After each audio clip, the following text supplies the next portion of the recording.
to the show. Quick hit. What's up, CT? What's going on, Manny? Estamos aquí, vale. Here we are. Timer has begun. What headlines do you have for us, TD? CT? TD? What the fuck was that? To TT? TD Bank. TD? We're raking in the money here, so it's TD Bank. Ah. So Nice. the biggest headline is the Red Sox investigation results have been released. The punishment has been handed down. We will talk about that more in a moment. Mhm.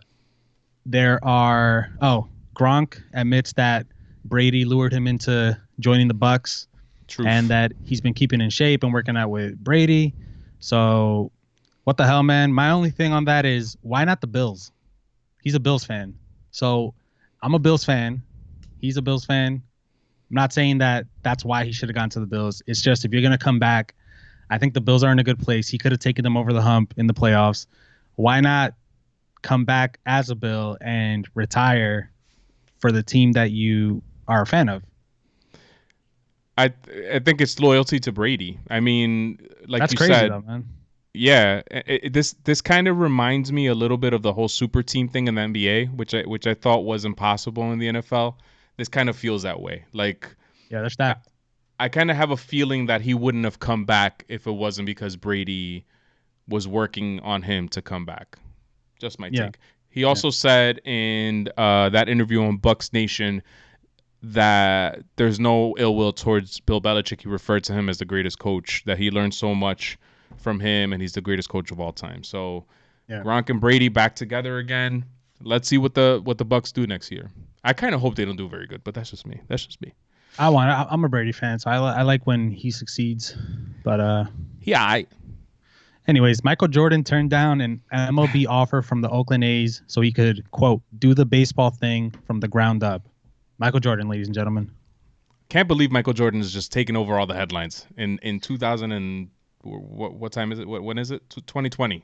Yeah, I think it's pretty interesting. In one season with that Double-A team, he had 30 stolen bases. Wow, I didn't realize that. Yeah, 556 OPS. Yikes. Ouch. And how many games? You know what? That information is classified, and okay, gotcha. I will talk to some people. All right, sorry, I know we're wasting time. MLB has an article, 13 crazy stat lines from the Dream Team bracket. I thought this one was from the first round, by the way. I thought this was pretty interesting. Lou Gehrig went 0 for 4 in Game 1 versus Seattle. The Yankees advanced, but the fact that Lou Gehrig, probably the best hitter in the Yankees history, they got him going 0 for 4. Unbelievable. Home run leader was Frank Robinson. Baltimore. 4 home runs. Nice. In one game? No, a series. It was like a 7-game series. 2 complete game shutouts by Wilbur Cooper and Catfish Hunter. And Dodgers rotation dominates. Steven Strasburg in 2 innings gave up 5 runs, and the Nats were eliminated. These are just random stats all over the place in case you guys think that these guys are all on the same team. There was one other one. I think some ace pitcher got his tits lit, as they say in show business. And there it is, guys. I can't find it. Okay. Anyways, Manny, those are the headlines. Thank you. Red Sox punishments were handed down by Rob Manfred today. Yep. And I think you and I share a similar opinion, but we might be looking at it in different ways. So I'm going to tell you what my opinion is first, which I'm sure you're going to not like so much. And then you tell me what your opinions are. So first off, I think based on what Rob Manfred wrote in his executive summary and in the disciplines that he handed down, based on what he wrote, there shouldn't have been a punishment.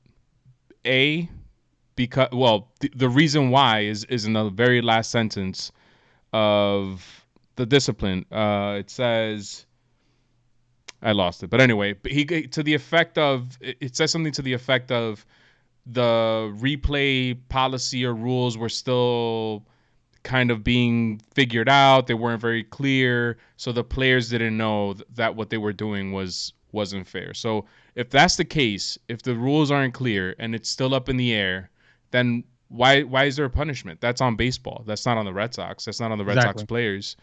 Also, you're saying that this guy, what's his name? JT Watkins, a 30-year-old Forgot his name replay already. official, um, did it all on his own. I just don't buy that. I think that's a crock of shit. I think he's a scapegoat. Whatever. The other second reason why I think this is all BS. If you're going to hand down a punishment, at least make it something that's fair. Essentially, the Red Sox are getting punished less than a team who goes out and spends a lot of money on a free agent does, because they end up losing a first round pick. The Red Sox just lost a second round pick. Make a good So point. that doesn't make any sense. Essentially, the Yankees are getting punished harsher than the Red Sox, even though they weren't on their investigation. So were the Los Angeles Angels. I don't do the Nationals because they signed Steven Strasburg. I guess technically they lose a first round pick. It doesn't make any sense. So that's my take on it. A, the rules weren't clear, so there shouldn't be a punishment. B, if you're gonna punish them, at least make it count.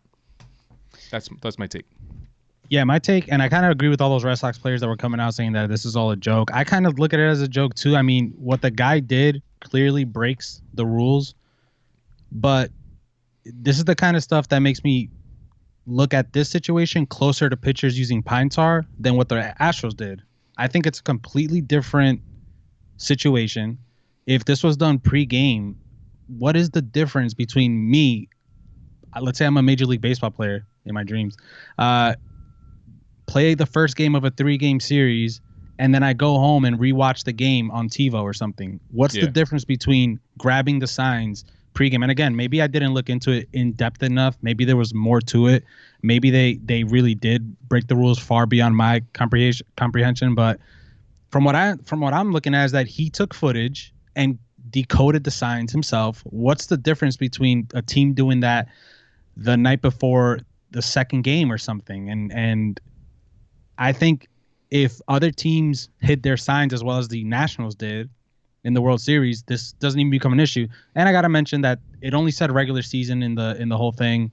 Mm-hmm. So I still think the Red Sox are, it's worse than it looks. I'm also not sure why this took so long. If this is all that they found, why did this take so long, and why then are you just releasing it now? Like, I think today has been one of the slowest baseball news stories. Maybe that's why they released it. I don't know, to keep them on the headlines. Day before the draft. Sure. I'm always thinking the worst of Rob Manfred, though. So I don't know. Has to be connected. Has to be connected to the draft being tomorrow. Maybe they wanted that noise to drown out this BS. Maybe, yeah. Or so that the punishment of the second round pick is official tomorrow, I guess. I don't know.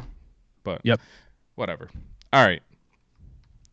Let's move on to the topic today. Today's Earth Day, April 22nd, where we observe the preservation of our planet every year for the last 50 years on April 22nd.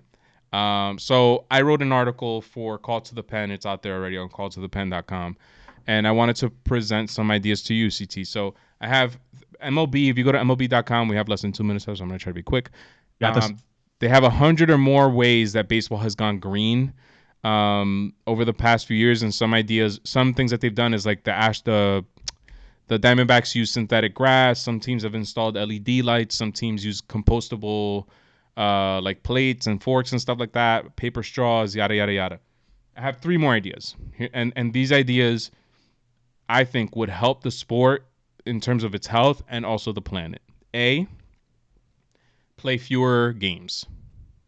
Reduce the season from 162 games to 154 again. And what that does is that you're competing less with the NFL during the fall. All the attention goes to baseball. B, travel. Make a smart schedule where you're not traveling so much from New York to Seattle or from Florida to Seattle. Like, you don't have to face those teams every year. I don't think there's any point to that.